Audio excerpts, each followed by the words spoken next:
I'm Pastor Mark Buetow, and this is Higher Things, Bible 101.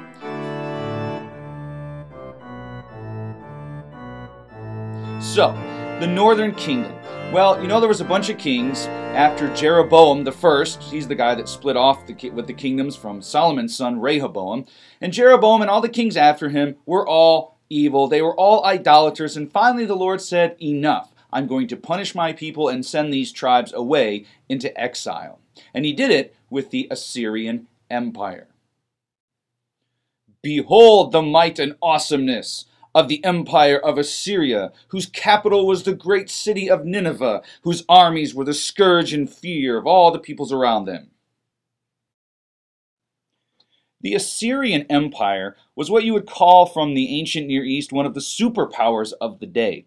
It was located, its capital was the city of Nineveh, and it was located to the north and east of Israel and Jerusalem. And it was a mighty power. And it was these powers that were always fighting. The superpowers of Assyria, later Babylon, they were always fighting with Egypt, which was a great power at the time. And poor little Israel was always caught in between.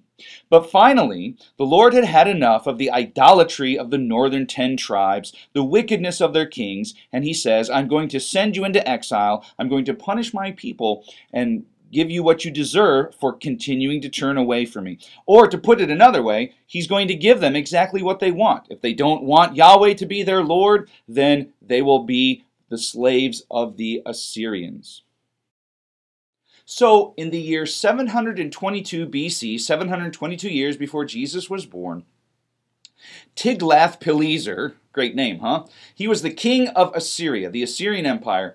The Lord sent the Assyrians and they destroyed Samaria and took the people of Israel, the 10 northern kingdoms of God's people, and led them off to live in exile. And they were mostly resettled, although the kings were made sort of slaves, and they had a rough time of it and so on because they had resisted the king of Assyria, but eventually they were captured.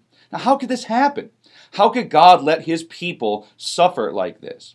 Well, the answer can sort of be found in how we look at ourselves as sinners and saints.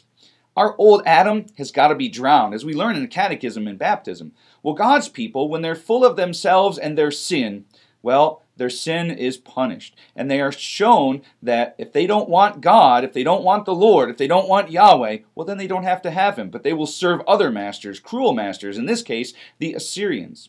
But what you see here is the death of the old Adam, as it were, the death of the sinful nature, the death of God's sinful people, carried off into exile. But the Lord is always faithful to his promises. For one thing, the tribe of Judah and the kingdom of Judah in the south is still there, and that's still the tribe through which God will fulfill his promises. But in the north, that kingdom has come to an end. Now you can read all about in 1st and 2nd Kings and 1st and 2nd Chronicles, all the kings of the north of Israel. Started with Jeroboam and his kingdom that began after he split off from the south. And the height of it, the height of the evil kings of the north was King Ahab and his wicked wife Jezebel. And there's a whole bunch of kings before and after.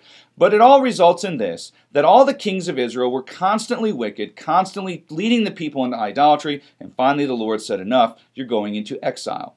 But there would come a time when God's people would be set free. And that's a hint, too, of the way in which the Lord puts to death sin and raises to new life in the resurrection. So that is in the short version of the history of the northern 10 tribes, the kingdom of Israel. But God is still working out his promises through the line of Judah and the south, the kingdom of Judah. If you remember that map we showed just a minute ago, you see that there was still a little bright yellow spot there, that the kingdom of Judah had not fallen, for she had many kings who trusted in the Lord to take care of her. So we'll turn our attention to the southern kingdom, to Judah, and see the fulfillment of God's promises there. It seems like a grim thing. The Lord has sent his people into exile, but there will come a time when they are set free, just as there is a time we live in this world, almost as if it's an exile among sin and evil in this world, but the time will come when the Lord will make all things right and set us free once and for all.